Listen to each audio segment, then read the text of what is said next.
Yeah, I can jump in. Okay. Yeah, I'm Ready? Yep. All right, so. See, still morning, so good morning, everybody. This is the October 28th Community Building Subcommittee. Do a quick roll call. Councilor Broadman. Here. Councilor Mendez. Here. Councilor Norris. Here. Is there anybody here or online that would like to do public comment? Nope. Anybody online? Nope. No. Seeing none, then we'll keep moving. The next item is approval of the August 12th, 2024 meeting minutes. Move to approve. Second. All in favor? Aye. Aye. All right, that was easy. And then we're still waiting for Lisa to show up. So we're going to flip this around. We got 3 items on the agenda today. One was, which we'll have Ryan start with, the rebonding of the roundabout. This is a council request that came from Councilor Campbell. And direction was to bring this topic back to the Community Building Subcommittee to kind of go over what was done a couple of years ago. Ryan will go over what the kind of that test project was, and then to see if there's any direction from this subcommittee, if we want to continue to move some conversation forward or do anything that we can bring back to the full council. Then we'll talk about the collection system master plan, kind of communications and engagement scope. And finally, the septic sewer 2024 selection of projects. So with that, Ryan, we'll start with the Reed Bond signalized roundabout. Do we have these presentations shared anywhere? We don't, but I we, saw the subject sewer printed out. okay, That's okay. I like to, oh, God, the broken. we can get them to you. I like to follow along because it's a little easier to Easier. see on the closer screen. Okay. We can talk, Well- you know what, Chief, right? You have, you want this, Sure. somebody. Yeah. I mean.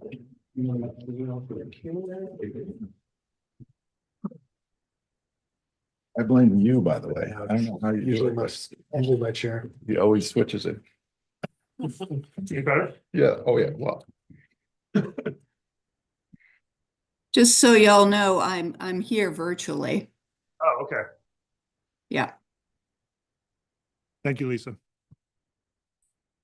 I have to close out of the presentation so I can share it. So 1 moment, and then email it. And then Lisa, can you also send your presentation as well to the 3 counselors? Which email should I use? Should I just put it in the chat? No, I'll CC you on mine, Lisa, and then you can just jump into it with your presentation. Okay. Okay, Coming back. coming back now.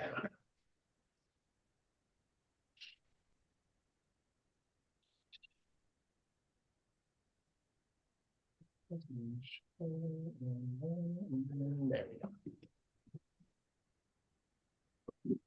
All right, so very interesting topic here as my screen converts to full size there. So the Bond and Reed Market interchange has been an ongoing conversation for us here as a city for a few years now. I'll frame it up a little bit more. But it's connected to the larger Reed Market system, obviously. And it was a couple months ago even that I was back up in front of the council and we were kind of regulating and determining where to spend and prioritize the funds.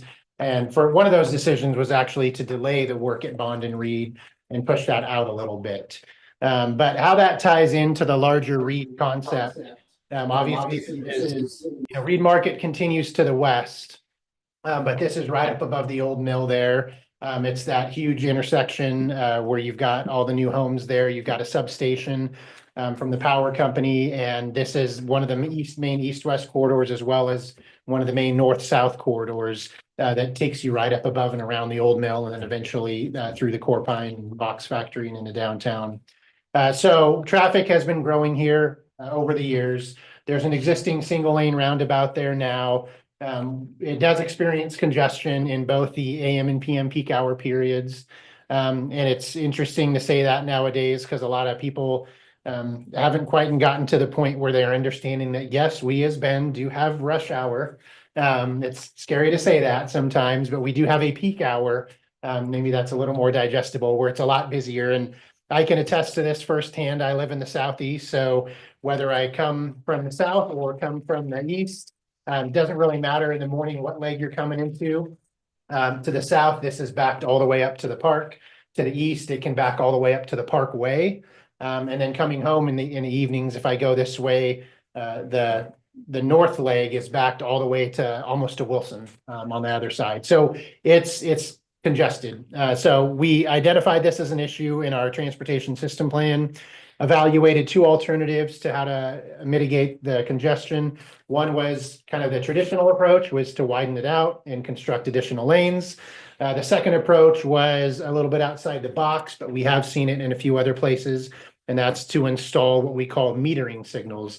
And the closest thing you could connect that with is the ramp meter that you see going onto a highway, where it basically turns green, turns red, and regulates the flow of traffic onto the parkway. So a little bit more about the existing condition. We typically measure traffic in two main criteria. One is our intersection delay. The other is to the volume to capacity ratio.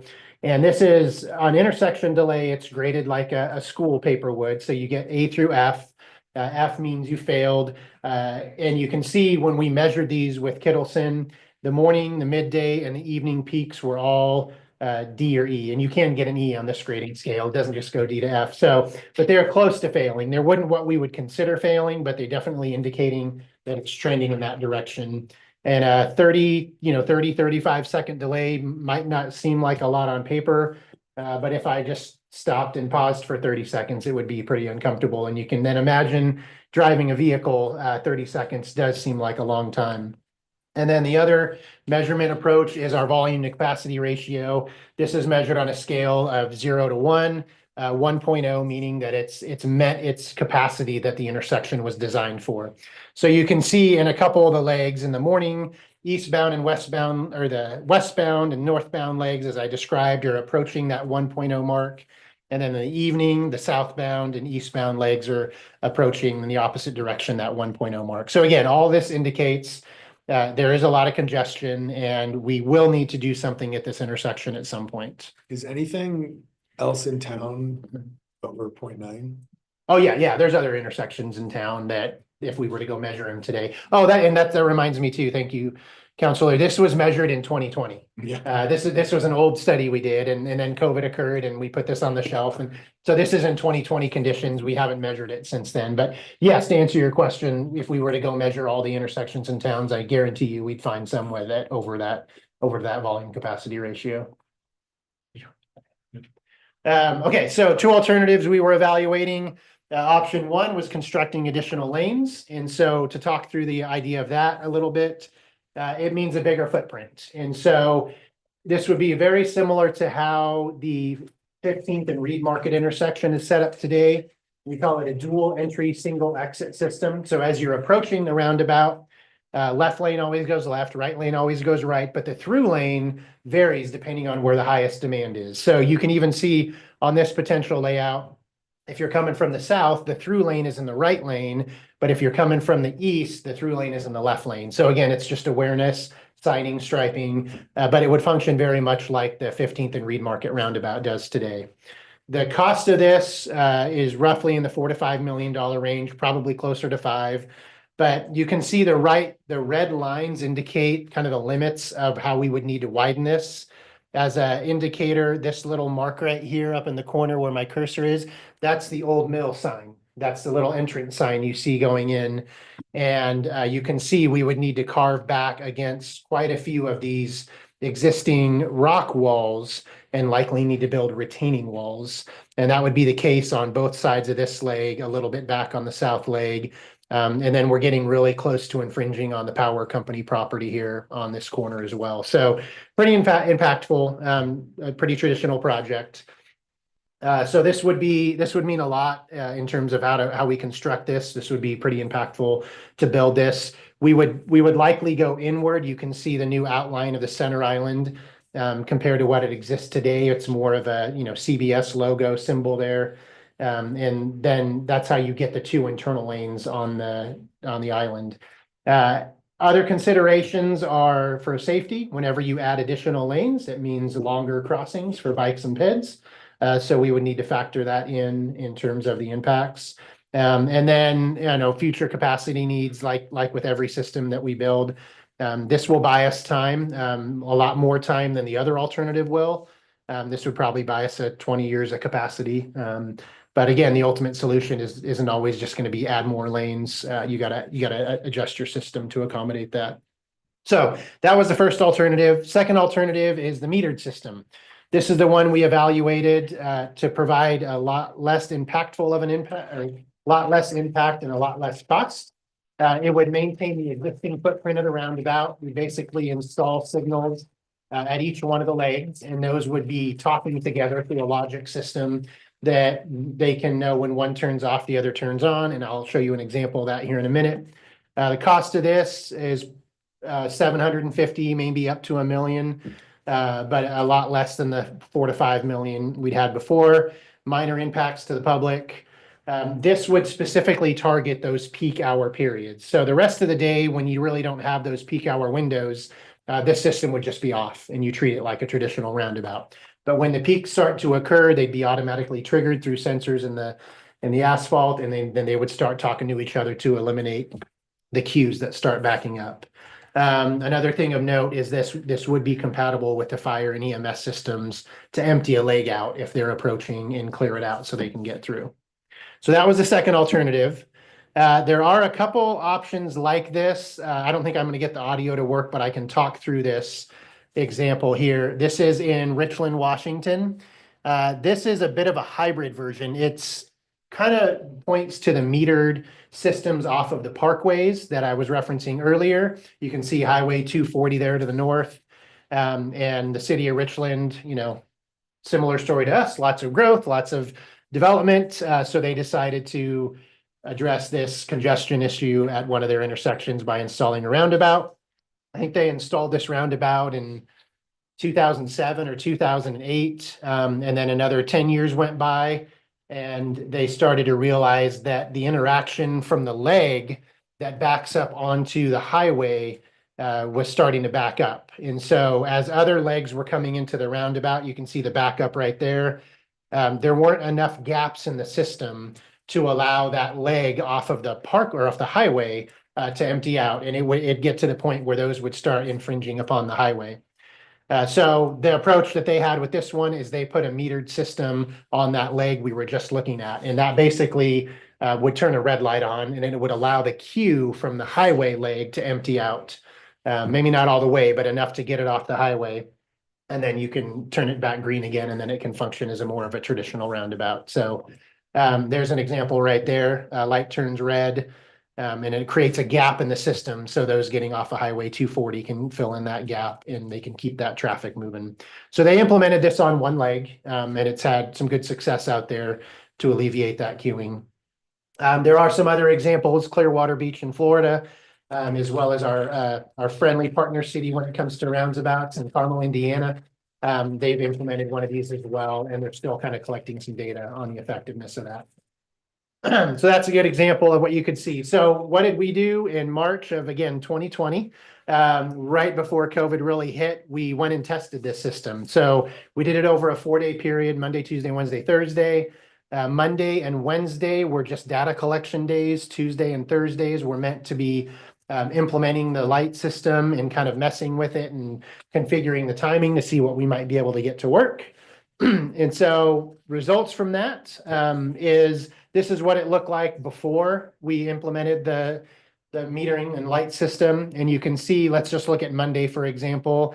You could see from the period of 7:30, you had almost no queue. And then by 7:45, it was 600 feet long. And then by 7:50, 7:55, you had a queue of 1,000 feet. That's about 50 vehicles deep. So you can just visualize how many vehicles are in front of you as you're waiting to get into this roundabout. And that peak held for a good half hour, and then it finally dropped off. Wednesday was a bit different. I think people are less motivated to get to work on Wednesday on time than they are on Monday. So the peak didn't hit till later. but it still peaked, and the peak even climbed higher. It was over 1,200 feet in length. So that just illustrates what we all knew. That's the existing data out there at the intersection. And so what we did is we put in these signals, and you can kind of see this is an actual model that Kittleson built from their drone based on existing traffic on the Tuesday when we first used the system. So you can see this light up here just turned green. It allowed these vehicles to go. And the light down here is all currently green as well. And then they'll start talking to each other. This one will turn red. And then, because right now you can see you can't get any vehicles out of this queue. So we pause this one. This one also turned red. It allows some of these other legs to empty out. It allows the vehicles in the system to keep going.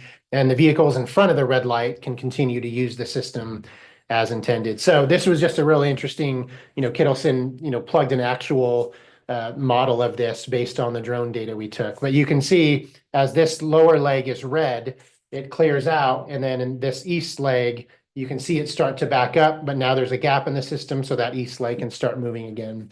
All that is really meant to just illustrate that it is very, very interactive. And we only had a couple days to test this out. So the smart logic would need a lot more effort to program this and time this to know how best to operate these different legs and how to connect them with one another. Councilor Mendez, did you have something? Yeah, two questions. The length of the delay that was in the previous slide, does that correspond to an amount of time spent waiting? I mean, do we why wouldn't that y-axis be in terms of time? Yeah, that relates to the earlier slide I showed where the delay lengths, where a delay would be somewhere around 30 to 40 seconds. But is it like a direct, could we just say, at 8 a.m. the delay is 30 seconds? That's the peak delay, correct? Yeah. You could do that instead of a queue length. Really you could put a delay length you in could there. just convert it Yeah. pretty much 1-to-1. Yeah. Okay, and then the signaling, are they interactive? Well, for only having a trial system, it was one person turning it on and radioing the other person to turn it off, because we didn't have any conduit or wiring or any interacting between the two of them. So we had people at each one of these legs counting the cars, and then we'd say, okay, let's try turning that one on for 20 seconds and see what happens. And then we would just chart all that data. So that leads to the next slide. The Thursday, this is Thursday's test data. So Tuesday was a lot of kind of, how do we do this? How do we get it to work?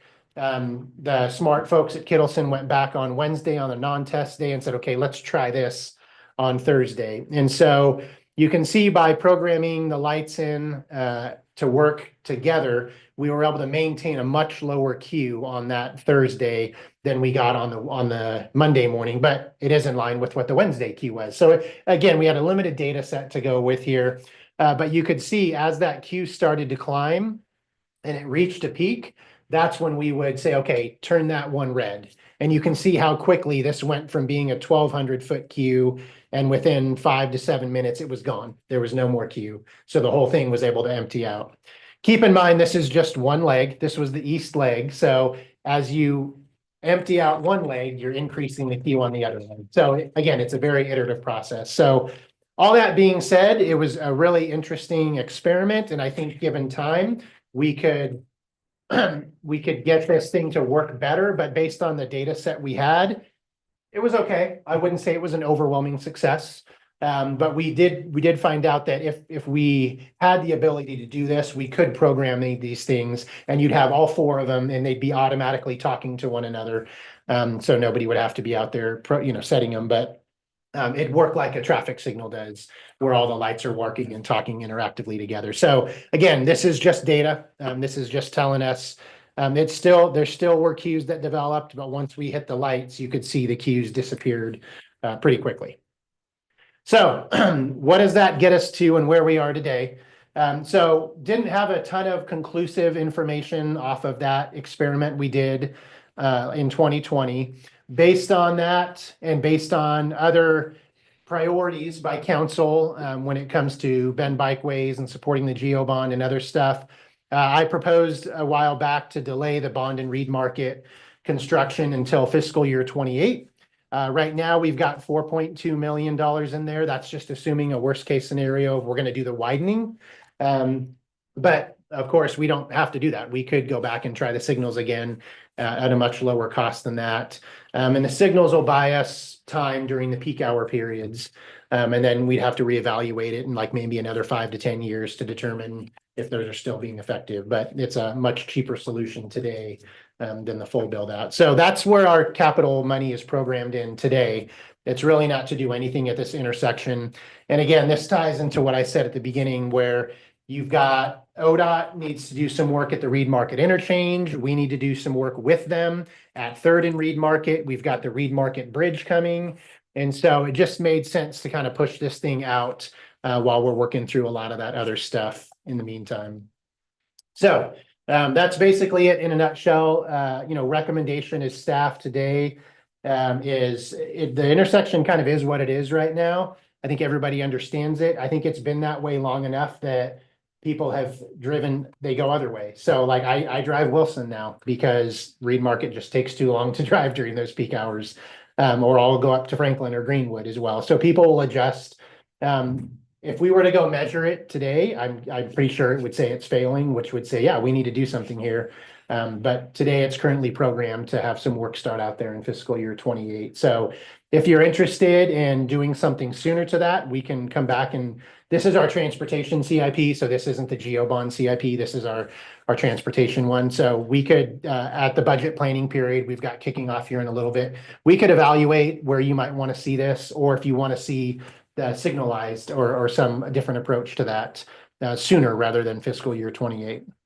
I'll just add a couple things. One, and Ryan, jump in if I'm not saying the right thing here, but from a safety perspective, I think the intersection's operating okay. We don't see a lot of crashes. No, It's mainly just the the- inconvenience of delay. What we, on the transportation engineering side, you start to get concerned when you start seeing delays get over 30 seconds, and then especially as they creep towards a minute, because that's psychology comes in. That's when people start shooting gaps and making, you just get there's frustration. So they start to create dangerous situations in certain areas, or think of like a signalized intersection. That's usually when you see this.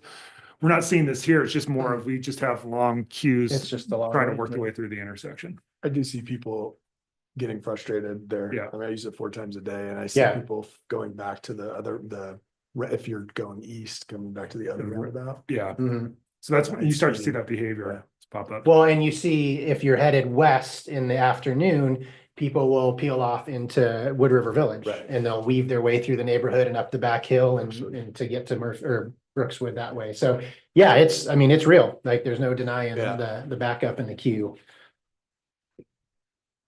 So I guess for us, we're just kind of coming to the subcommittee to think about next steps. Obviously, we think this would be a discussion if we want to pull this forward and do something in the next biennial budget. Would probably be the most appropriate places to have this discussion, because you're kind of balancing that with all the other transportation needs of the city. But as Ryan illustrated, we pushed it out just because of all the other projects we have going on in this area at this point. But if council wants us to look at anything different or do another, look at another approach to it, we're more than willing to do that. Looking at our transportation system plan, policy 17 about how we manage congestion. I was wondering about, it lists these A, B, C, D, E, F, G paragraphs, and A is safety and B is adding capacity through intersection improvements, which is what it sounds like we're talking about today. But there's these other paragraphs that look at things like transportation demand management or transit or enhancements in bicycle and pedestrian facilities. So I'm just wondering, can we think about, do we have an estimate of like how many vehicles we would need to shift in order to reduce this peak hour crunch time? Is it like 400 fewer cars and you're going to see that queue lane stay at 200 feet or something like that, something that's not backed up all the way to Wilson? And would that give us the ability to then say, well, maybe there is an opportunity to say, if all we have to do is shift 200 vehicles an hour, well, maybe that can be pursued through an alternative such as, employer incentives to not drive alone during peak hour or something like that. In other words, what are we doing to explore the other policies that we have here, apart from G, which is adding capacity through technologies like metering, and adding capacity through motor vehicle lanes, which was the first option that you described. Yeah. Yeah, I don't have a specific number. I mean, typically, if you get people to change their modes of travel, it doesn't necessarily reduce the existing volume. It just slows down the growth of the existing volume. Mhm. And so I don't think we're ever going to get to the point where this intersection, without some improvement, whether it be meters or reconfiguration, is going to get to a level of service B or C. Mhm. So, we're approaching some of these other ideas you mentioned through the Geo bond, through council's investment in the Bend Bikeway system, the Franklin corridor, the Greenwood corridor, the Hawthorne Bridge. So it's a collective, right? Not just one intersection is going to fix issues for the system. Looking out though, yeah, it's a great question because we're starting to work with ODOT now on the Murphy ramps on the south side. So having a full interchange there at Murphy will naturally take people off of the interchange at Reed and 97. So maybe that's one less vehicle that has to go through this interchange because they can go down to Murphy and get to where they need to go. And, go instead of going south down Brookswood. So it's just a continual collective effort to improve the system for all modes across the board. I also think with as we look at the transportation fee and getting more revenue into that transportation department, that's one of the programs we really want to start to build. Because it's identified in the TSB along with like the bikeway plan and, and the sidewalk program, TDM strategies or transportation demand management strategies are kind of one of the things So we want to focus on. Are all of these alternatives sort of at the same level? Or is there like a hierarchy that? In terms of like, when you get into transportation demand management programs, you want to do that city, that's a much broader context across the city because you're trying to reduce trips everywhere through specific strategies. But just in terms of our policy, do we have to look at paragraph A first and then B? And No, I don't think they're or is it- prioritized. No, they're not It's just prioritized. a list. Yeah. Yeah. And every intersection has a different unique circumstance that is going on there that sometimes it may be a pure safety issue. Yes, we need to make a capital investment there. That is the proper choice. Or no, we're just going to accept more delay and try to work on these other alternative ideas and concepts. I think also the whole conversation on this intersection is about an intersection improvement, not about adding a lane on the corridor, which I think this policy kind of isn't quite specific about talking about we're gonna look at these things before we add a lane on the corridor, but it's talking about what are the intersection improvements that improve that functionality. So I think the size of the roundabout could be one of those intersection improvements that is contemplated through this evaluation. But to your question, I think, these are not, they're not a hierarchy. You don't have to go through them in order. And so you're saying 17 really applies to the corridors, not to a specific intersection like this one? Well, I'm not saying it doesn't apply. I think intersection improvements like we're talking about are part of what this contemplates as the evaluation, right? So it's one of the pieces to be evaluated. What are the intersection improvements that could help? Is it a vehicle? Is it adding, an extra turn lane here? So I think the questions for council would be, are you, one, interested in looking at a metering solution, yes or no? And also, do you want to pull that timeline forward? Because if we want to pull that timeline forward, then we may have to look at kind of shifting around some of the rest of the CIP to accommodate that cost. Can I ask about the other improvements? So the ODOT work on Reed and then the bridge work, I mean, is it contemplated that any of those projects will possibly improve these rates? If the ODOT interchange is redone there at Reed Market, I think that could help. That we need to redo Third and Reed Market as well. Right. The bridge, I think, is really intended to just alleviate the interaction with the train, so that's not gonna have too much Right. impact here. But, ODOT had a good investment up there on the North Corridor along with us. We contributed. But there's nothing in the STIP right now that they have programmed to do anything on Reed Market at this point. So if we were to do this even in fiscal year 28, 29, this is still going to be years ahead of anything else that's going to be happening on that corridor other than our bridge. So, and it is interesting as an engineer. I love the idea of metering it just because it's unique and it's fascinating. I think if we have time, we could get this logic system to work well. I don't say that the data was great in terms of the 2 days we had to work with this. But talking to our consultants, I think we could get something that would work. And it would buy us some time from having to do the long-term investment, which is, another 10 to 12 years maybe. And then who knows what happens, to your point, Councilor Mendez, in 10 or 12 years. Maybe the demand isn't there, that we don't need that extra turn lane. Maybe we just have to reevaluate it at the time. We don't have a current policy on metering at a certain level for roundabouts. Yeah. No, this would be new. We'd be on the cutting edge again, Yeah. like we are. And the other thing we On a think lot about of is things. just kind of community acceptance, like it's another. You don't see signalized roundabouts Right. very often, and making sure that the community accepts that, prepared for, understands it as well. It's just goes on the kind of consideration points. This is one of those unique circumstances where the alternative of building additional lanes is really expensive because of that unique environment that's in. It's not a very simple project to Right. expand that roundabout. And to be clear, the way it works is the red light stops you before even approaching the Before the yield. roundabout. Yeah. Yes. And so then you still have to yield even if you had the green light to Yes. go. Yeah. Mhm. So yeah, there's just like when the city first started building roundabouts and then we first started building double lane roundabouts, this is the next evolution, and it would take a lot of education to understand how this works. Well, I mean, I feel like the feedback that, if I recall correctly, and tell me what you feel like or what you heard as well, is I feel like the overall impression was people were frustrated still, maybe because it wasn't as effective as they hoped it would be. But there might still be an opportunity there to say, let's use the given built environment in a more efficient way. Mhm. And maybe there's still some potential there. So I'm not opposed to it. I think I would be opposed to the safety impacts of something like alternative one. Mhm. That I think is really worrisome, and I think is probably contrary to a lot of the other stated transportation system goals that we have. But using something that we have already built more efficiently. I don't know.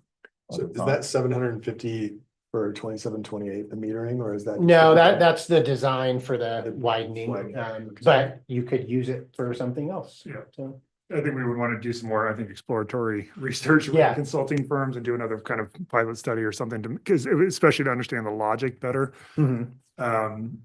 Because we do have some other topics we need to move to. I guess the direction we're looking for from the subcommittee is, one, do you want to bring this back to council anytime? Because it was a council schedule request. So we're trying to figure out like, what approach do we want to do with this?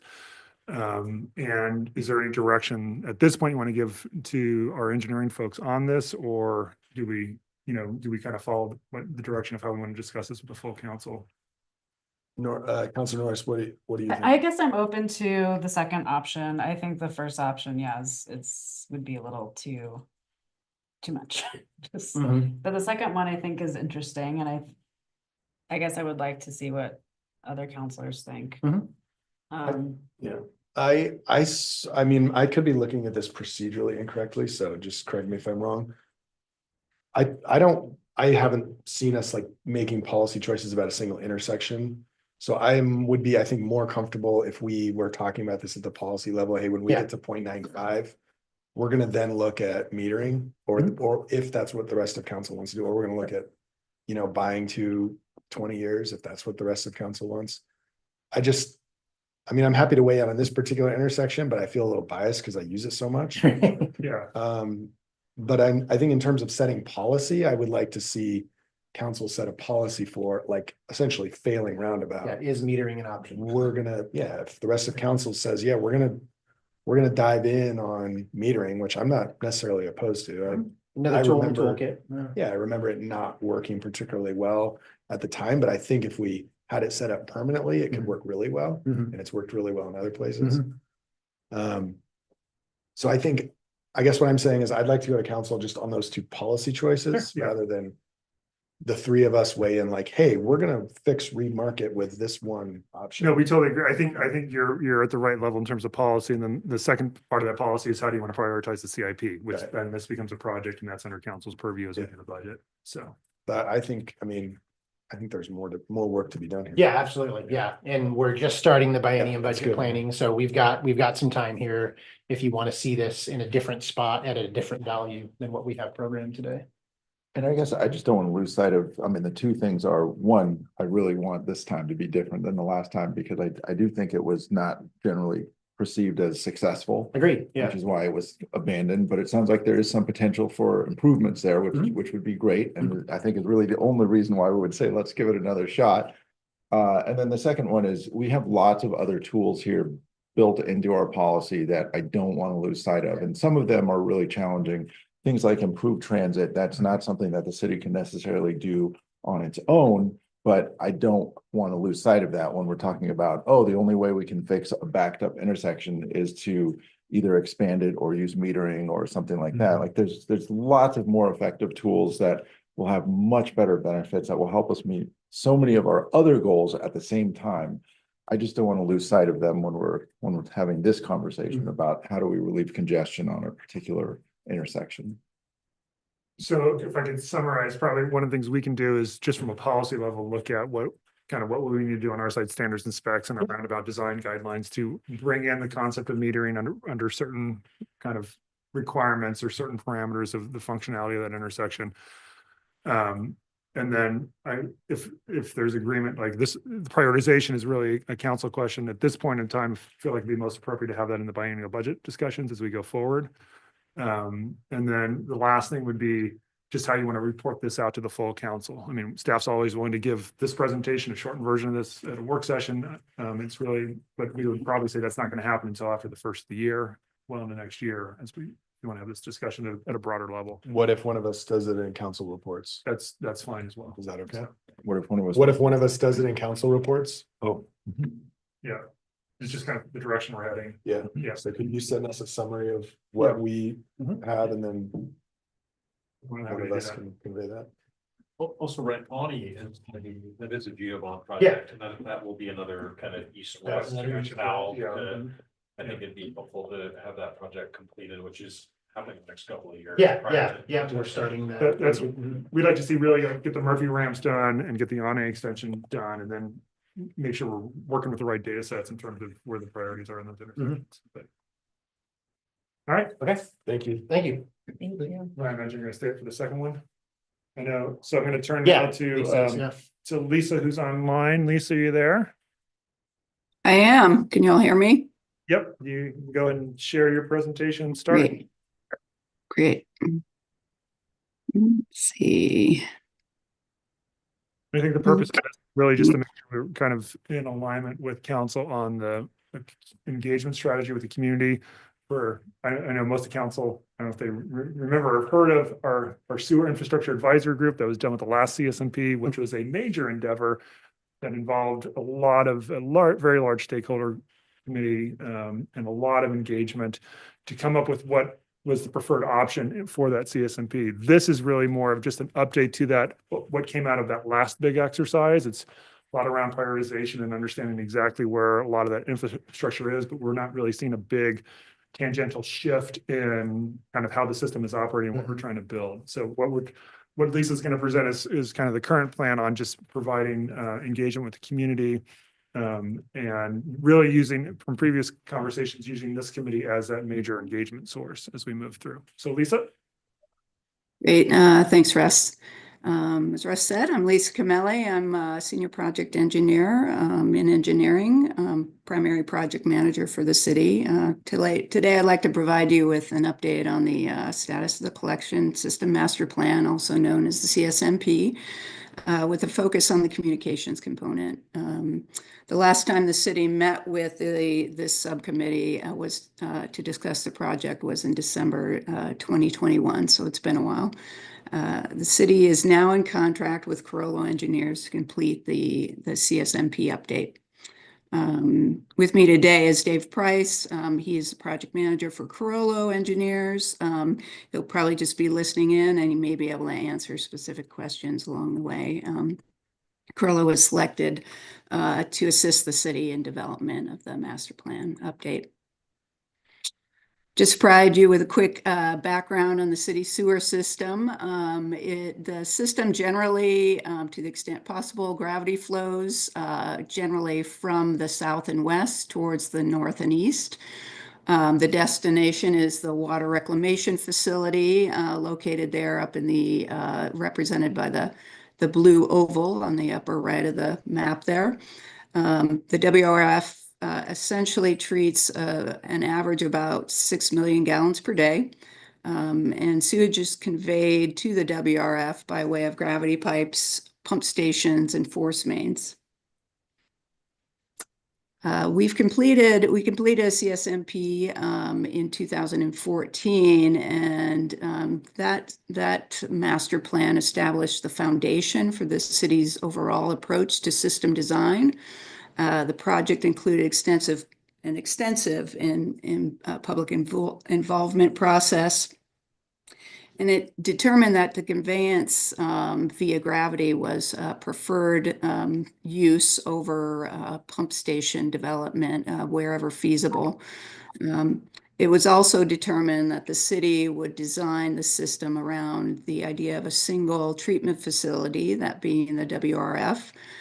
Using these foundational principles, the city completed a 20-year capital improvement program, as well as the Oregon State Required Public Facility Plan, which was most recently updated in 2018. Several projects prioritized by the 2014 CSMP have been implemented. Today's meeting is intended to discuss the subcommittee's role and to provide you with a status update and also to discuss the communications aspects of the project. We anticipate the subcommittee's role to be essentially to receive updates on the status of the project, to represent the public's perspective, also to represent council's priorities, and then also to provide input at critical points in the development of the CIP future 20-year program. Currently, we have planned a total of 4 meetings with the subcommittee. There's today's meeting to provide you with an update and project status. The second meeting will essentially present the findings from the condition assessment and capacity and condition deficiencies. The third meeting would provide you with the results of the optimization analysis for the system. And then the fourth meeting will present the initial CIP recommendations and seek your input on project priorities. Some of the goals associated with this master plan update, essentially because Bend is growing so rapidly, updates to the economic and population projections are needed. This data will help us develop the projected sewer flows over the next 20 years. Also, an existing system condition, looking at both the condition of our sewers as well as pump stations, and looking at capacity deficiencies will be important to this project. Also, there'll be prioritization of future projects based on the needs assessment. And in collaboration with the water reclamation, the facility plan update, the city will develop a 20-year CIP to align the overall sewer CIP with the rate strategy. Also, slightly different from the 2014 master plan, the project will look at O&M practices and seek improvements to current processes. In August, the city entered into contract with Carollo Engineers to complete the master plan update. That contract, the current cost on the contract is just over $2 million. The anticipated schedule is approximately 21 months. There are several sub-consultants involved in this project working under Carollo. That includes JLA for the communications aspects. WCS will do the optimization analysis, and Anderson Perry will be assisting with the operations and maintenance review. I will also add that there are third-party consultants outside of this contract that this project relies heavily on. MIG has been contracted to provide the land use projections. Consor by way of Jacobs is providing the current hydraulic flow model for the system. And then FCS Group will be providing the financial analysis. You can see here the scope that we've entered in the contract with Corolla with. There are a total of 11 task items. I won't go over all of these in detail, but I would like to highlight task number 2, which is the communication aspect of the project. And essentially, our approach is that we intend to approach the Environment and Climate Committee, as well as the Human Rights and Equity Commission, to develop a joint workshop to solicit their input on approach and prioritizations to see if there's an opportunity for alignment of their mission with the intent of this master plan update. Also, we intend to continue to communicate with the Community Building Subcommittee, regular updates, as I described earlier. We'll be returning to City Council in a total of 3 times.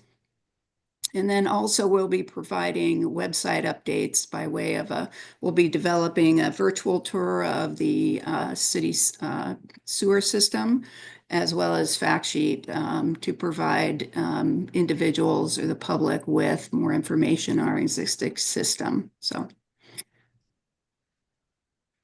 and then some of the deliverables of this master plan update include an overall adopted master plan update, an updated public facilities plan. That public facilities plan was most recently updated in 2018. So an update is warranted at this point in time. We will be developing a 20-year sewer capital improvement program. Again, this will be in collaboration and combined with the priorities of the water reclamation facility project recommendations. We'll be developing a pipe replacement program. And then also we'll be recommending operations and maintenance process improvements.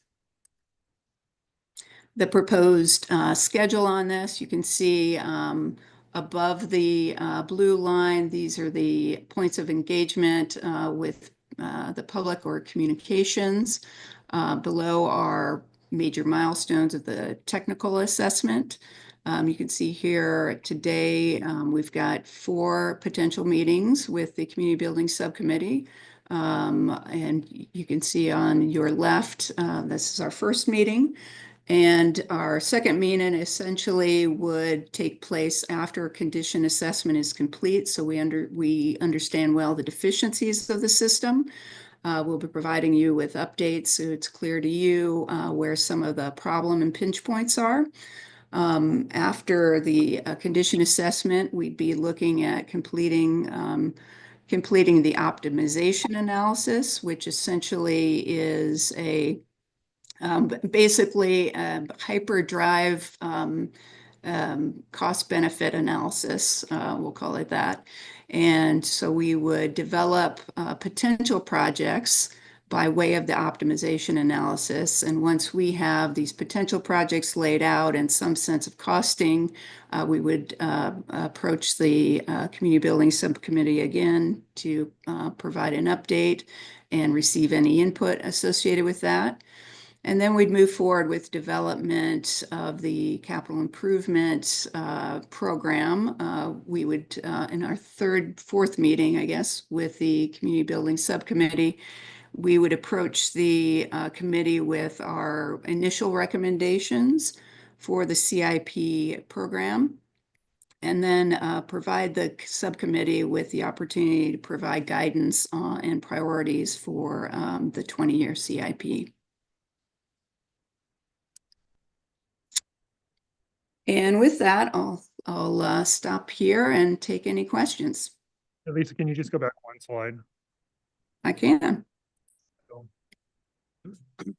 the main thing right now for the subcommittee is just awareness of the intention of how we're going to use the subcommittee, and there'll be, it's like about 3 touch points next year with this, as well as a couple of city council meetings. But the the purpose of the subcommittee is to get a little deeper into some of the kind of results and questions that we can appropriately frame those up when we go to close.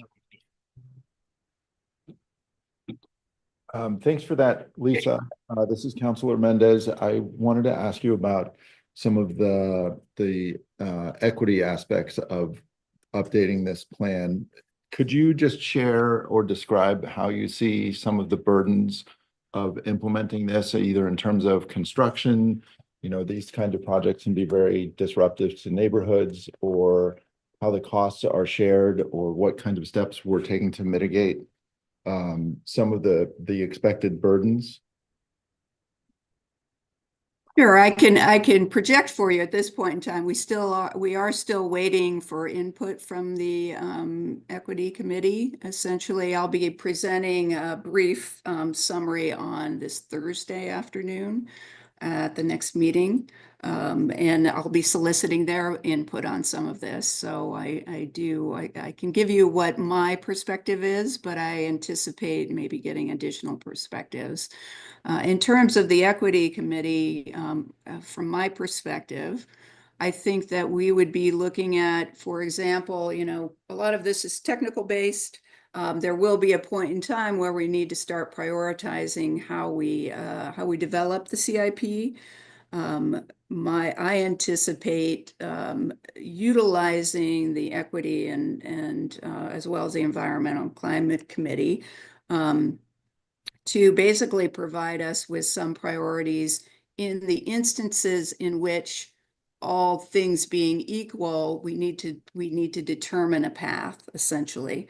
So, for example, if a project is proposed in a wealthier zip code than another zip code, and costs are somewhat similar, or priorities end up being similar, perhaps we choose to prioritize sort of a lower income neighborhood over facilities, or facilities that are placed in higher income neighborhoods, et cetera. Other possibilities include considerations during the construction process, things like bus lines, for example. We are very familiar with the idea that lower income people tend to take the bus more frequently. How does that impact their ability to operate and move through the city to do what they need to do? Some considerations associated with how we do the project, or how we prioritize public involvement, and whether we are opening or closing bus lines, for example, or bus stops. So, but I anticipate hearing more from the committee potentially on Thursday. Okay, thank you. What other questions do we have from the subcommittee at this time? And ECC's role would be just reviewing environmental impacts to. Sure, yeah. ECC's role, again, the idea is to solicit their input in terms of trying to align this project with their mission. The most obvious element of that would be looking at things like energy consumption and prioritization of the city's done quite a bit of pump station decommissioning, which of course reduces our energy usage and costs. Kind of getting input from them on what their priorities are, as well as letting them know that we'd be focusing on trying to decommission as many pump stations as we possibly could. And in the construction of new systems, building systems that are as energy efficient as possible. We're basically we're a roundabout first down, we're a gravity first down, which was not the standard for a very long time. Really kind of pre-recession. So been working really hard. I don't even know how many stations we've taken off over the past 10 years, but let's see, 20. There you go. Only a couple hundred more to go. It seems like literally we have hundreds of stations out there that we operate and maintain. Is there a way to quantify the benefits of that? I mean, because we're saving Yeah, developers and ratepayers, you know, we don't have to build and maintain pump stations with a gravity fed system. So what we did in the last CSMP, which is going to be a little bit kind of redone here, but it was conversation last time was looking at all the factors, because we were basically at a situation where we didn't have sewer capacity in a lot of areas of town, and there were a lot of different thoughts about how to do that, because we just had a lot of lift stations and force mains everywhere. So we went through what was called an optimization process, which looked at not only initial capital, but ongoing operations and maintenance costs, including energy and everything else. And it looked at hundreds of thousands of different scenarios of those things and came out with the recommended model of which in the current CSMP. And this is really going back and just kind of validating those assumptions, and also a lot around prioritization and timing of what are we seeing in the system now? Are the flows what we thought they'd be in certain areas? Are we seeing heavier loads coming from certain areas? But the model does look at those factors of making sure let's create one of the most energy efficient systems we can as well at the same time. And I think a lot of the work that we're doing with the significant investments of the interceptors that we did 10 years ago has really changed the conversation on it. But that's one of the key factors we look at as we go through the selection of what projects we're doing. Yeah, I'd love to share any kind of quantification of the savings that we're able to recover in terms of, had we not gone this route and spend all this time and effort to optimize the system, what that alternative universe would have looked like, and how much less resilient, more costly, et cetera, it would have been. Yeah, that'd be interesting. It's a long payback period, I'll admit that. I mean, a 30-foot deep sewer line is very expensive. But doing that once allows you to decommission 10 stations. So after 40 to 50 years, you'll catch up to what that value is, and then it's worth it beyond that. But yeah, I can put something together for you if you're. If the time horizon's 40 to 50 years, don't worry about it. But I also think it was important when we built, like the way that the pipe systems are being built out, it allows us to have more flexibility with how the city grows. When you have hundreds of lift stations around town, it is really a limiter on what areas can further expand and what do you do with these stations, because that infrastructure isn't as flexible, I would say, as a large gravity system. One another, and one system overwhelms the other one, and it just We had quite an amazing sewer system that got built before we actually went back and did the CSMP. I can say we had multiple. I think we still have a situation where we have multiple pump stations going into force main that actually gets one. You're not supposed to do that to begin with, and then this force main actually gets smaller the further you go down the pipe. So you actually add more flow, and the pipe gets smaller. Those are some of the challenges that we were having in the system. not ideal. Not ideal. So with this, we'll continue to come back to the subcommittee. This is important work. It's kind of sewer is one of the backbones of making sure the city functions correctly and looks at growth the right way. A lot of people don't know. A lot of people just want to make sure it works. But from a city perspective, this is a major component of our infrastructure, and a lot of times has a lot of impacts on how the city grows and where it grows. All right. Thank you, Lisa. Great. Thank you. All right, so now we are going to move into the third item, which is the septic to sewer program. There was a separate committee that was once formed for this. We have moved this now to the community building subcommittee, just out of efficiency, because we already had counselors gather and this is the purpose, one of the purposes of this subcommittee to do this. So with that, I know. Yep. Councilor Norris. Yes, I have to declare an actual conflict on this item, as one of these projects could have a financial impact on my employer, Hayden Homes. Therefore, I will not be participating in the vote, and I will be leaving the room. Thank you. Thank you.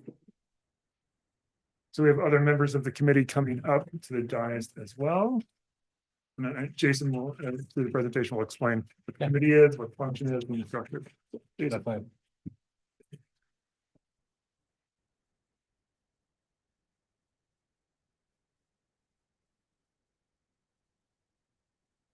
All righty. Well, yeah, Jason Sir, principal engineer for the engineering department. My role is to oversee the water reclamation capital improvement plan. This is Teresa Finley, program manager for the septic to sewer program. So the two of us together are the ones that are behind the program. Ultimately, Teresa is the interface with the public and receiving information, applications, does the bulk of the scoring, then works with me for our selection recommendation, the funding, the staffing associated with this. So it's kind of a twofold between the two of us. I'll hand over to Teresa later. She'll talk more about the program.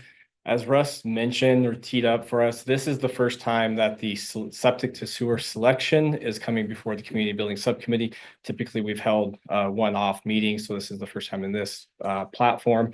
So I'll give a little bit of a background or more in-depth background on what the septic to sewer conversion program is about, and where we got here. But so I guess ultimately in 2019, the septic to sewer conversion program was implemented partially due to improving water quality. All of these houses are on septic. The sewage does go into the groundwater. And so by converting them over to the sewer system, we are able to convey the flow out to the treatment plant for adequate treatment. The other big component to this was we had a rule in our code previously where if you were within 300 feet of a active gravity line or ability to connect, the property owner, if you were to have a failing system, you would have to extend the main line to and through your property, bear the cost of it on an individual basis. And these amounts are in the six figures range, which is very cost prohibitive. So we developed this septic sewer conversion program. We came at it with a $2.5 million annual funding. We have since increased it to $3.5 million. It has been very successful. There are a lot of applications, a lot of interest in this, and this is a participant-driven program. So somebody on the street, pick Main Street, comes together, bands together with other residents on that roadway, comes and talks to Teresa about making an application, then goes through the criteria, gets a score assigned, and then however the application stacks up against other applications in the system for evaluation, a score is assigned, and then based upon the funding that is available, a application is then selected. So we'll walk through what that looks like as we're making that recommendation to you guys today. Overall agenda here, we have 5 people sitting on the committee as committee members. These are the selection folks. We have Councilor Ariel Mendez, Councilor Anthony Broadman, Eric King as city manager. It does say Russ Grayson there. Then we have Ryan Oster as the engineering director and Eric Forster as the assistant city engineer. Some staff to recognize through all of their contributions to this program and this selection: Teresa Finley, Elizabeth Oshel is here, and Corey Johnson is our engineering business manager. We'll talk through the overview on how to get applied for consideration, and then what the selection looks like, and then the outcome on design and construction. Talk about the applications in for consideration, the staff recommendation, and then the discussion and vote. Upon conclusion of this meeting, we will be sending out letters notifying each application, each house associated with an application, whether they were selected or not selected, and then what is the process that ensues afterwards. This is a revolving program where we have a selection as of today. We'll select today. The next calendar year, so 2025, will be set aside for design, and then 2026 will be the year that it is actually constructed. So it's kind of a 2-year process. We did just recently complete the construction project for 2024, which was the 2022 selection. And so we just did issue a notice of operational completion for them. And then we will be heading into construction of the 2023 selection here in the spring of 25. So a lot of dates there, but the point is it's a 2-year process. So hopefully we've streamlined as much as we can to get the sewer in the streets. So then with that, I will hand it over to Teresa. Right. This little slide here just kind of goes over what Jason kind of grasped at the beginning, which is the process of how we get applications. So somebody on a street is interested, they're on a septic system, may want to remodel their home, may have failing systems. So they reach out to myself. I work with an internal or external design engineer to see what the feasibility and constructability is on that application or that street. Then I provide the information to the applicant. They do a door-to-door solicitation to their neighbors, letting them know they're interested in sewer, what they're doing, they want to sign petition. Petitions and applications are submitted and due by September 1st. We score all of those. the city will come to these meetings and select the applications for construction. We go out to design and construct, 2-year process there. Notice of completion is mailed once the project is done. That lets owners know sewer is legally available and they can connect starting from the date of that letter. The first step would be to contact the county to obtain a tank abandonment permit, and then they use that permit to apply for the city to get all of their plumbing permits, pay their fees. And then they work with a private contractor to hook up their home to city sewer. We are actively finalizing design for the 2023 selection. To date, I'd like to just hone in on some of the numbers here. To date, the program has installed 232 laterals. Of those, 160 have connected, so we're at a 70% connection rate for projects that have been already completed. We just issued a notice of completion for the 2022 selections. That was 119 laterals installed for an overall of 344 installed laterals to date. The 2023 selection will install 64 laterals, and that will bring us to over 400 installed laterals to date. I'll just jump. This has been one of, council should be very proud of this program. This is one of the, when we started with the original problem statement that we were trying to solve, there was a lot of discussion on how to do this, and we weren't sure how well this program was going to take off. It has been exceedingly successful. And so much, as you'll see by the number of applications come in. So I just want to say kudos to the team and the process, because it has really worked effectively to solve a very complicated problem within the city. Well, there's a 2 or 3,000 sewer, properties that are on sewer in the city. So I mean, we have the universe of the problem is On septic? something, something like that. I believe when the program started or was developed, there was 2,600 septic systems in city limits. That we needed. Pretty significant. It for is, that's a city lot. our for us. size. Mhm. Yeah. It's not healthy. But as to piggyback Russ, I think Teresa last week spent an hour on a phone call with potential city manager or mayor Mayor. in California, because they heard about this program. So like, how did you guys do that? So yeah, it's a success story for sure. So you might lose me to California. It wasn't her.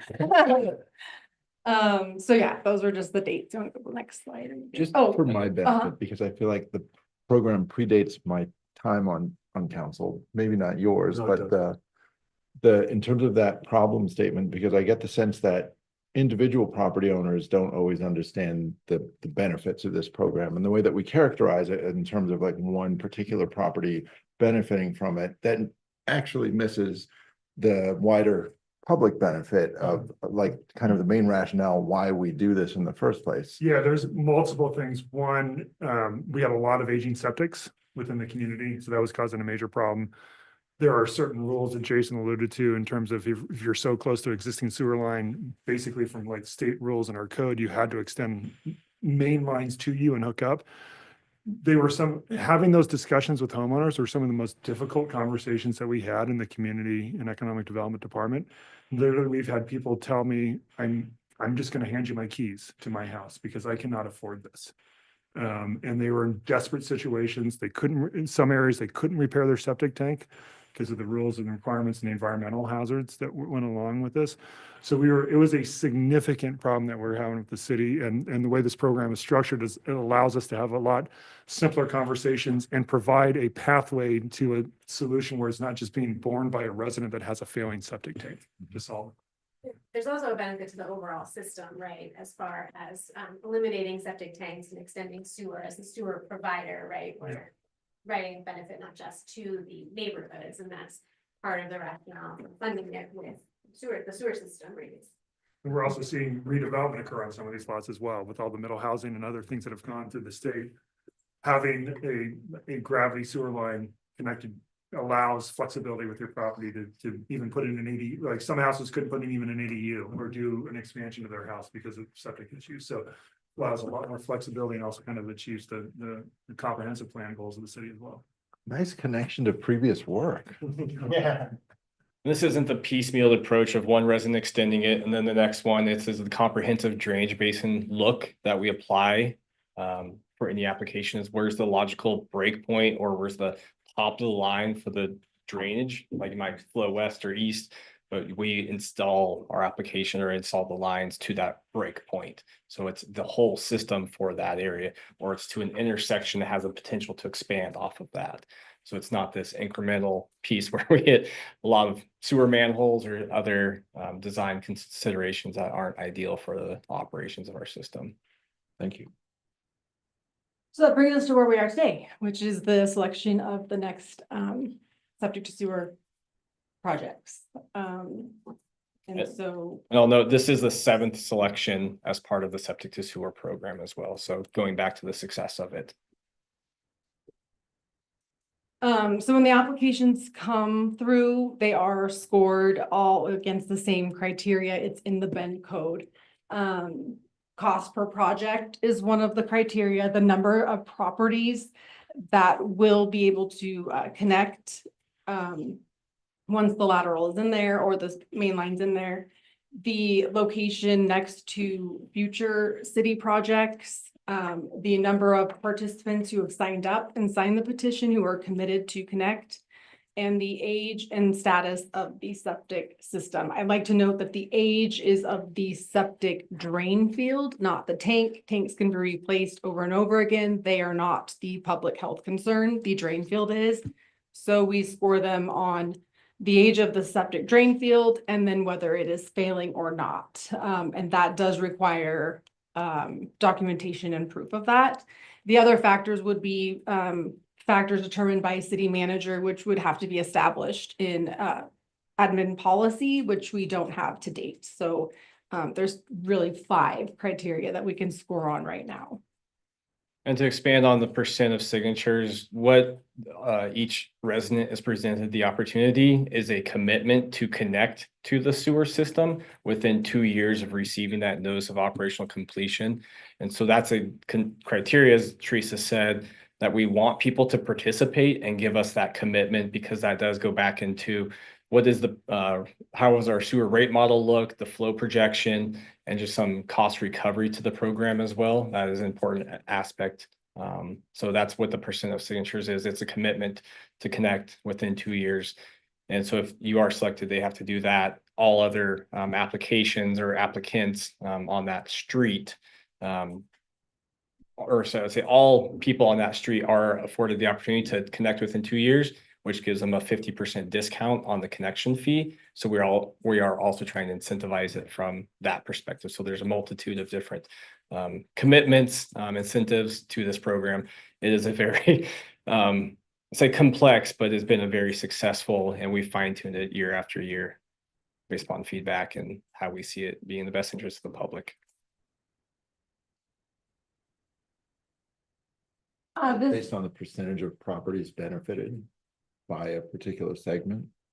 So yeah, so for example, you have a street that has 20 properties on it and 10 of them sign up to commit, and you have a 50% commitment rate. What we do, and Teresa will talk about the scoring criteria, is we find the application that has the highest percent of commitment and then normalize the scores off of that so that they get the full 10 points. She'll expand on that, but basically the applicant that has the highest percent commitment will get the highest amount of points possible. And then it is a curve after that. Those committed signed petitions impact the cost. That's money back to the city. So that will also impact the overall cost, which is part of scoring. This here is the map. This just shows the area of where our applications are to date. Some of these have been reoccurring. As you can see, there's 2 with asterisks, Craven and Tempest. Number 3 is a new application that we got this year, along with Eastview, which is number 5. Those are new. The other ones have been submitted and scored since the beginning of this program. So you'll see there's a lot of interest in the Southeast Bend side, and we'll see more with the Southwest area. I've had a lot of conversations, but we as a city don't have the capacity and infrastructure to serve those. So with the master plan, you might see some more stuff coming that way. Once the Southwest sewer main is installed, we do expect the map to be more populated because connectivity will become more feasible. Currently, there is funding to initiate the Southwest Sewer Basin starting in fiscal year 2025 with construction tended for calendar year 2027. As you can see, we have $31 million worth of applications on file and a 3.5 program million budget. Teresa, could you highlight the color difference on the map? Oh. Between red, blue, purple. Yes, sorry. The purple are active applications on file, so we've received them. They've been scored. The red are applications that were selected. So last year, Newberry, Twin Lakes, and Westview were selected. I'm seeing there that Silver Sage is still red. We just issued those notice of completion, so the GIS hasn't been able to flip them. They will turn blue over here by Benham North and Fairway as completed projects. So the blues are completed application projects that are done. The It's the bluish green. green, teal, Yeah. I guess, there's other blue in there. And then the lighter colored, for the green are the ones that have connected, and the darker ones are the ones that have not yet.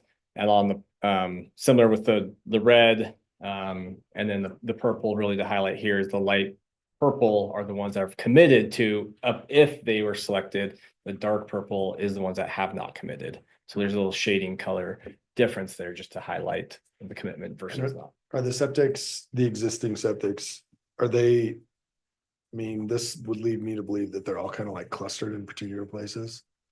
But if you were mapping all of the septics, would it look like completely scattered?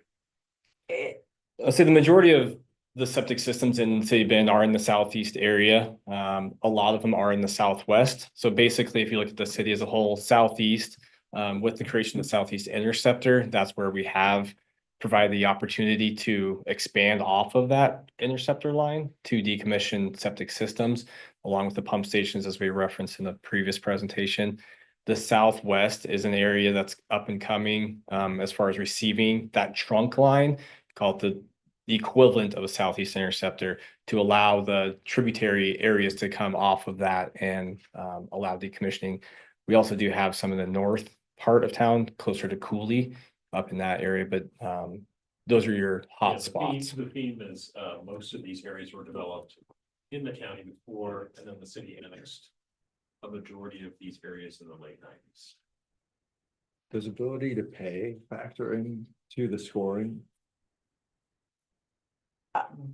Not into the scoring, it doesn't, but there are financial assistance programs that Teresa connects each applicant to if they do solicit it. So we try to score each application very objective here, considering the same criteria. But then if you are selected, you can apply for other programs, and if you meet that, and be successful if you meet that criteria. I just always look at the map and that shows you the successful program, the number of applications that have interest. And they're not all listed. We've had to decline some interest in some areas because we don't have it. So if we accepted every application that was interested, you'd see a lot more up there, but we just don't have the ability right now. This here is just the raw data. We're not going to go into each column here, but these are the applications in alphabetical order. And just the raw data that we use for scoring. Each column will represent an input or calculation.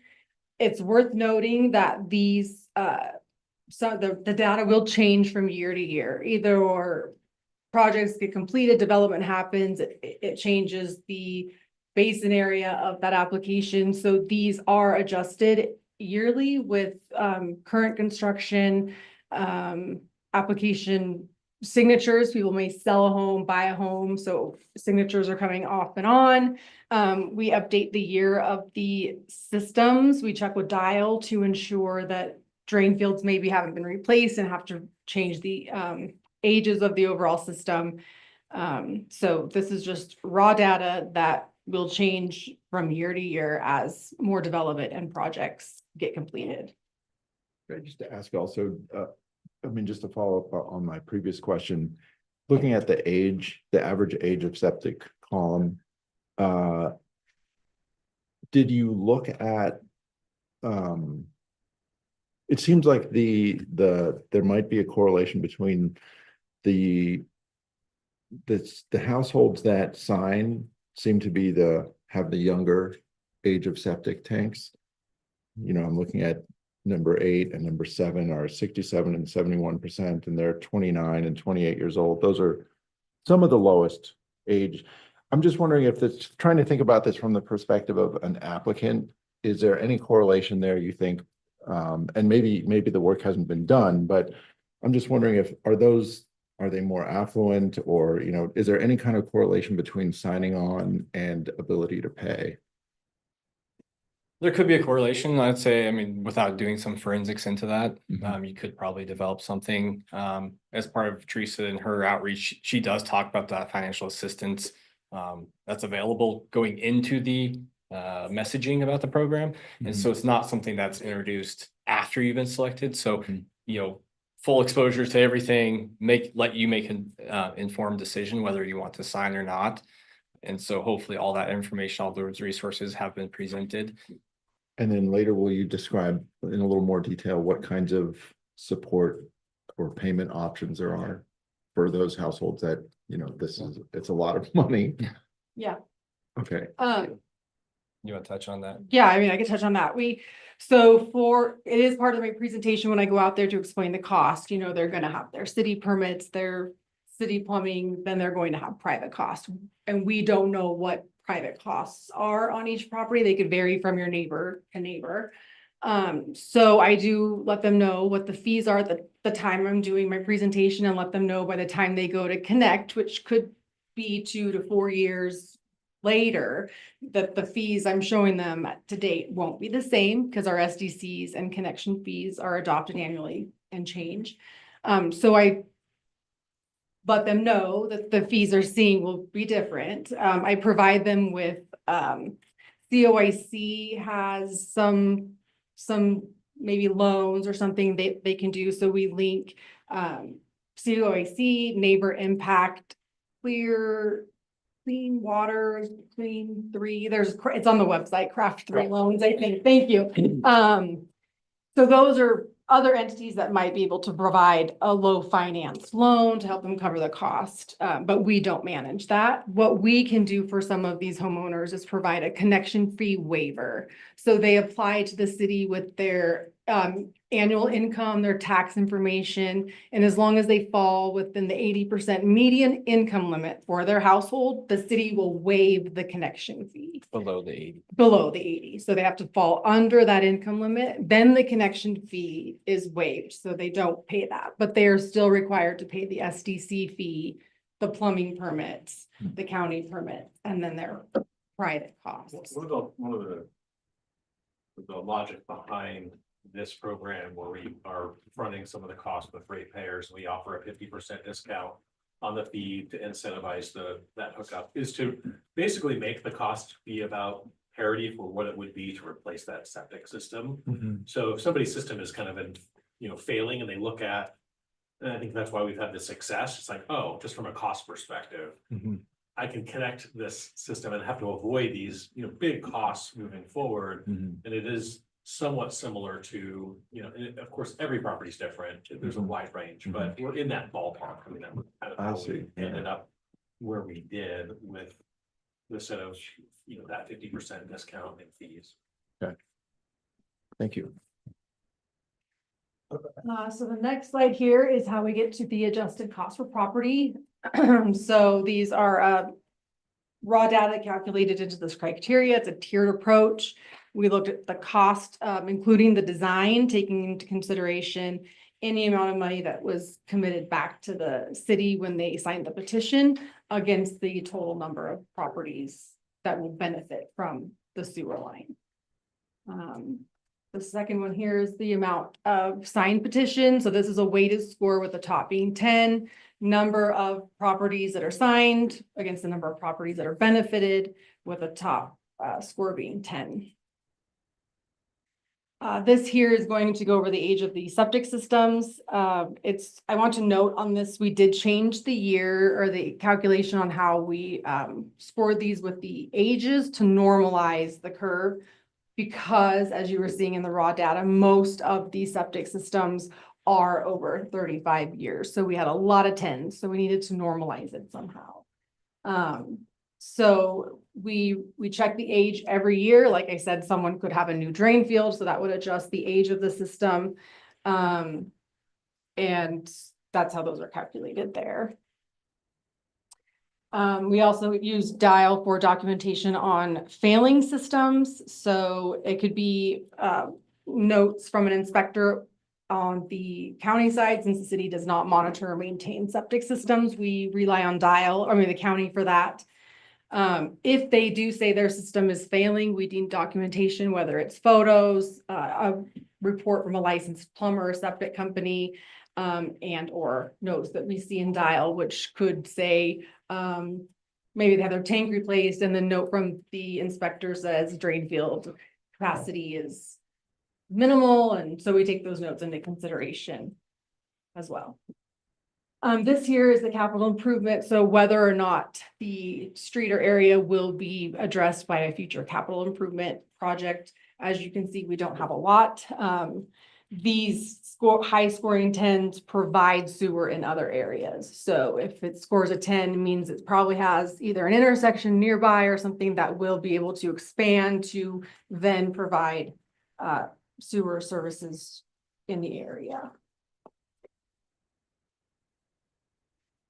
And could you go back just to the Yeah. number of failing septic systems and maybe say a little bit in terms of what this means in terms of the impact on the public?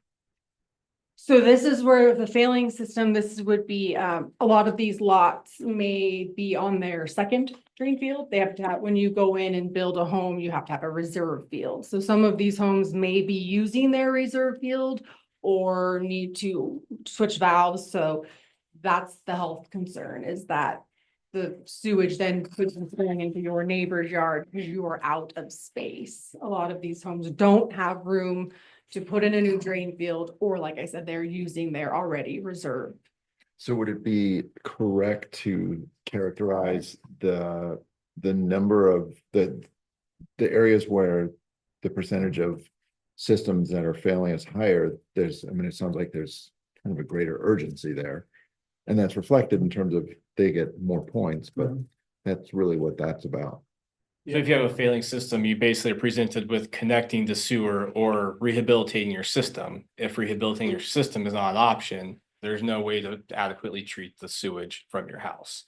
Just to clarify, because we got our council got an email on this kind of topic of, if somebody just replaced their Mhm. septic system, and maybe they were in the area, we're not forcing them to connect, right? So what we're trying to say is we're prioritizing those, number of people that want it, that have signed up, that are, really in that stage where maybe they didn't, maybe this person was the only one that did replace their septic system. So they're not really motivated quite yet, but it'll be there and they can connect later. They won't be able to take advantage of that 50% discount if they connect within those 2 years. So just to be clear, not forcing anybody to connect to the system, especially if they just made an investment in there. Is there a deadline for that? Like in 20 years, will they be required to connect to the system? I Or think if their system fails again, going back to that rule, the sewer is right in front of their house, so they will for sure be required to connect up at the end of the life of their system. and that So- comes from the state? It's a DEQ rule that's administered by the county. Okay. Yeah, so if a home owner just replaced their septic and then they decide to sell it, the other buyer can connect if they wanted to. But if they say the new buyer wanted to put in a new bedroom, they're not gonna be able to do anything without connecting to sewer that's legally in front of their home. So if you pull any permits to alter your property, or the septic starts to fail and sewer is legally in front of your property, you'll have to connect. That will be your choice. Only option. And that service lateral is to the property line already. The service lateral, and tell me if I'm wrong here, will go onto the property as long as we receive a TCAA, with temporary construction access agreement, which, Effectively, it's at property line. yeah, And so that's our job, is to just get the main line in and get the lateral installed to their property so that when they connect, they just have to work on their private property and not within our right of way. That's what we're trying to accomplish here. They're not cutting up the asphalt again, right? What's the relationship between the application and the requirement to connect? That I think is in addition to what Ariel has asked, Councilor Mendez is asking about with the, you've just put in a new septic system and you signed an application to be in the program. So yeah, if you sign the petition saying you will connect within 2 years of selection, you have to connect regardless of what your system looks like. It could be brand new or could be failing. You have to connect within 2 years. If you don't sign and then it fails, you do have to then connect. Or if you're adding additional demand through another bathroom, ADU, lot partitioning, then you do have to connect up to the sewer lateral. So it is voluntary until your system fails or you add capacity or demand, or unless you have committed, as we talked about earlier, committed to connecting within 2 So years. an individual property owner does have the option to stay their current course, not make changes, not, as long as their system doesn't fail. Right, if you don't fail, if you didn't sign the application to get this extended into your neighborhood, and if you don't want to expand the use of your property, you can stay where you're at. Thank you. So this brings us to the selection options. Selection options is honestly a new a new option that we have this year. Typically, we recommend an option for selection that meets the annual funding of the $3.5 million that we do have set aside. For a number of reasons that I'll walk through here, we are going to be presenting to the committee 2 different options, called an option A and an option B. I'll run through what those 2 options are and then let you guys deliberate amongst yourselves. And then ultimately we'll turn this over to hopefully a vote or a motion on which option we proceed forward with. So I do want to stress that this is a one-time option for these criteria that I'll go through. Normally it's $3.5 million year after year after year. For the reasons of the financials from the project list and from the resource management perspective, we're recommending 2. First option, reasons for doing this is, as Teresa highlighted, we have over $30 million worth in applications. At our annual contribution of $3.5 million, it would take us 9 years just to complete the applications and for consideration. And with other areas growing, the application number is only going to increase. So we're trying to make a little bit more of an impact because people are wanting this project in their neighborhood. There is budget available within our water reclamation capital improvement plan. We have the $3.5 million set aside annually. We do have the savings from past projects that goes back to fulfill the program funding, which can allow for allocation to other projects. And then we also have support through the sewer rate models for additional encumbrances. From the project list, as far as looking at what we have on the water reclamation CIP for projects to deliver, we heard a little bit about from Lisa with the collection system master plan. We also have our facility plan update. That's at the water reclamation facility. Those 2 projects are the master plans associated with the sewer system. They are working collaboratively, they're going to be coordinating to develop that new 20-year capital improvement plan. So as we are waiting which project is the next top priority, we have an opportunity to fund in addition to the $3.5 million. And that is, once again, that's the one-time opportunity. And then from a resource perspective, we do have project managers available. And we are also looking to utilize some internal design services through staff that we have in the engineering department, which will also help bring down the cost to deliver the project. So with that being said, I'll run into the different options that we are looking to present the committee for consideration. The option A is what we have before us. So this is, as Teresa showed, the alphabetical ranking. This is actually the numerical ranking of how it stacks out. On the 3rd to the right is the score of each application in a descending manner. The column 2nd from the right is the funding required to deliver it. And just for pure information purposes, on the far right is the selection cycles. that is how many times that application has been in for consideration. So in the case of Azalea, it has 3, so it has been passed up 3 times, if that's the right way to say it. And then Windsor was a new application we had last year, and it was not selected, so that's why it has a 1. You'll see the 2 new properties or new applications, Eastview and Craven. Those have a 0 because they have not yet been in for consideration. So this is just showing you guys what we have for option A. So going with what I said, there's a $3.5 million annual funding. So option A would lead us to selecting the Azalea Drive and the Windsor Drive applications. This would be in total of a little excess of $3.4 million. The option B that I would like to present to you guys for consideration would be a selection of the top 4 applications. That would be Azalea, Windsor, and then the addition of King Hezekiah and Fargo Lane. This brings our total to about $6.1 million for the 2024 selection. And as you can see, King Hezekiah and Fargo have been in there 5 and 4 years for selections respectively. This is our 7th selection. So King Hezekiah has been in there for all but 1 is what is another way to say that. With that being said, from a table format, show you geographically speaking where these applications are. So if we proceed with an option A, we have Azalea, which is off of Pettigrew. Pettigrew was a line that we installed 2 construction seasons ago. And so this is, once again, as we talk to the expansion, we can go off of what we install. So that's what it provided Azalea the opportunity to submit into the program for consideration. And then we have Windsor Drive, which is down on the south end of town between Brosser House and Knott. If we went with option B, once again, we have Azalea and Windsor with the inclusion of King Hezekiah and Fargo.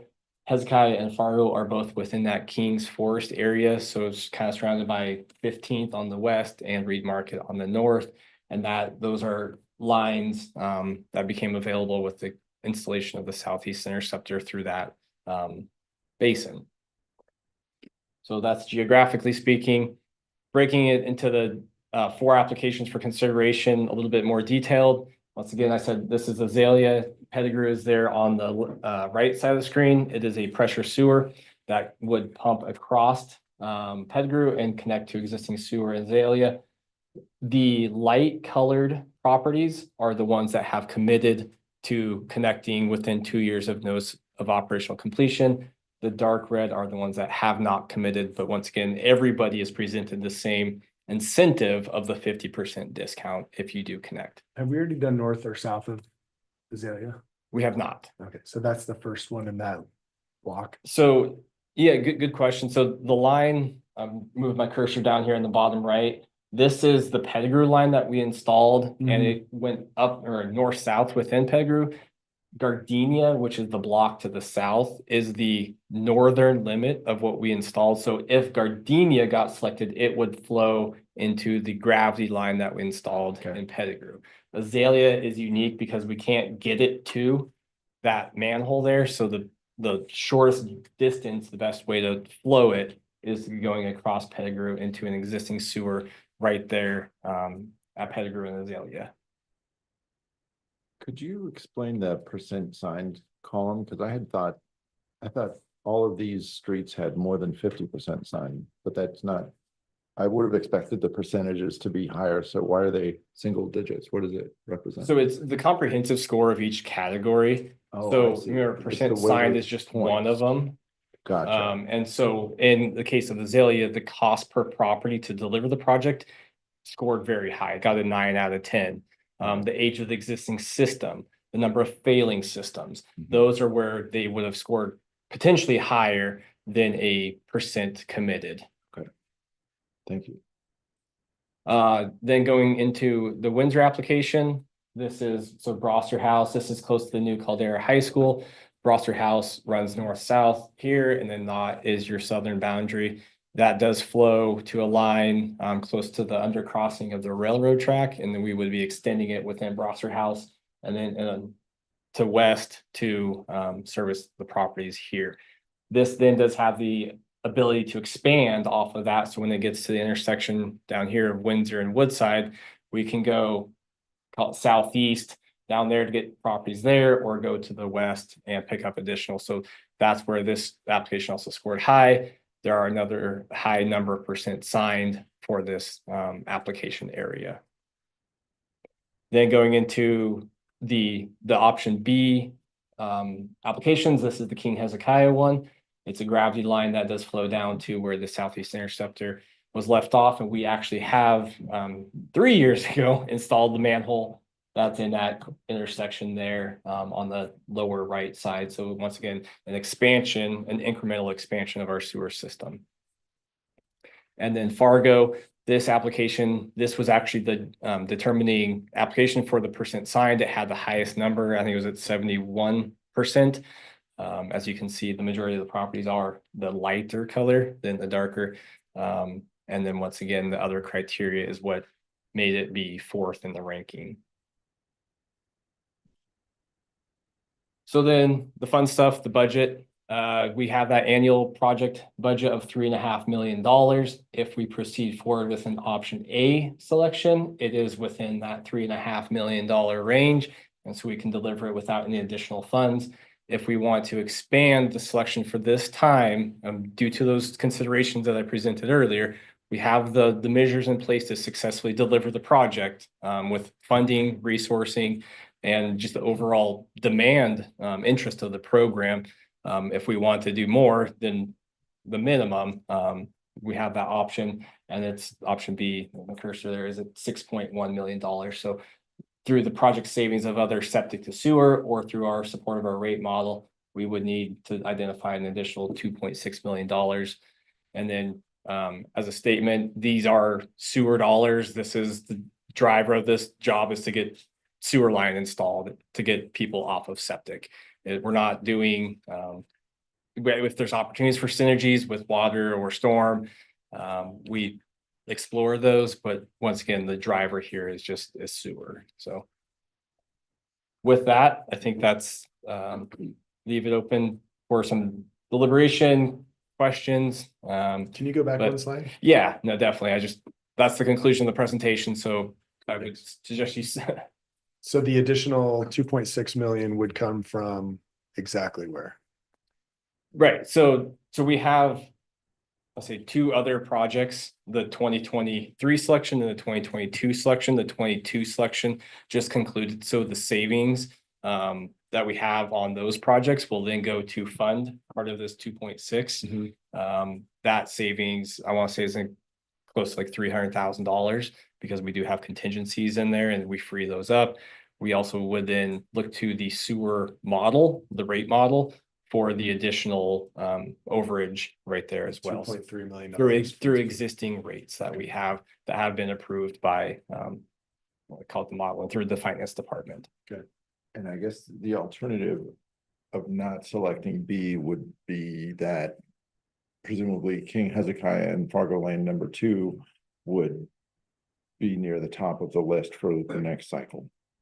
They could be. They could be, That's the, but that's the tricky part, is if we got a different application in, or somebody got a lot more commitment, it could drop them further down the list, depending on what happens on If the other. another street had more people sign on, right. that Yeah. might bump them up to the top. It could, yeah, you know, and if another, we had a couple other people who wanted to submit but never got around to it. I don't know what those look like. So anything that comes in could impact scores that are left on there after this selection. Generally, it's a safe statement to say you'll be probably towards the top, but it is a very dynamic program. And so if somebody who had a failing system, say on King Hezekiah or Fargo, they opt to then go replace their system, that removes a failing system and also refreshes their septic system age to 0, which will impact the overall average of that street. And the idea here is we're trying to capture these folks that have failing or on their last leg septic systems before they repair their system, because then they don't really have that same driver to connect it. And then just another note on the sewer model. So we have a capital improvement program. It's 5-year look, and we have large projects programmed in there. One of those was the southeast area pump station and force main, as you know. That was estimated at 30 million and the rate model came in at like 26. So there's always, it's dynamic. We have room. You know, we have room in the model based on these high level forecasts that are, you know, that being one project that we're seeing a little bit of a savings on. And what's the source of the annual program budget? It's just built into our rate model. So I see. that 2.5 million or 3.5 million is just programmed into that CIP. And that will continue to be the case unless council tells us otherwise. Or we get them all built. I mean, I feel like I'm more comfortable with B at this point because we have, like you said, you have the resources to do it. It's built into the model. I feel like it's important to do this, front load this while we can, because we don't know whether that will be the case. Right. So I would be comfortable moving forward with B. Well, sort of, you know, while the sun shines, you know? Yeah. And I also recognize that for 5 cycles and 4 cycles, King Hezekiah and Fargo have been trying to get into the program. Yeah, I was looking at the number of failing septic systems and neither King Hezekiah nor Fargo are in that really high group, but Azalea is, Windsor is right down in there. But they're both in the sort of the mid-level number of failing groups, which I think warrants, if we can get it done, then I think that's a good reason to get it done. And I also like that there's a lot of community support from Fargo Lane number 2, and certainly more than a little bit more than 50% for King Hezekiah. I think I would be comfortable with B as well.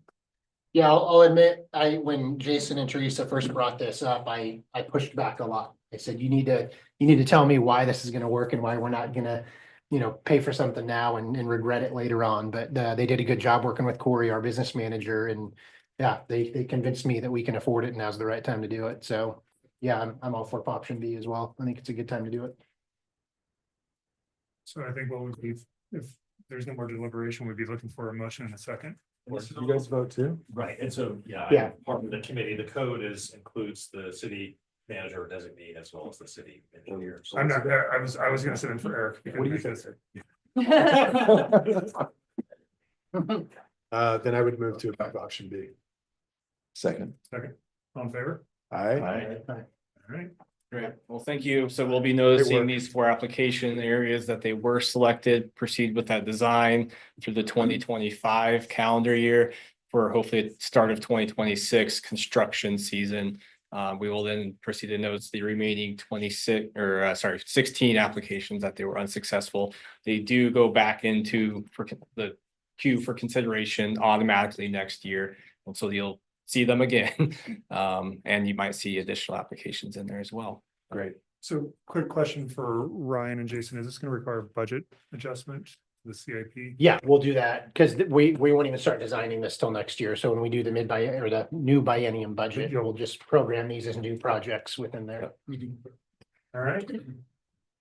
That's it for today. Tentatively, I think our next meeting would normally be scheduled in December.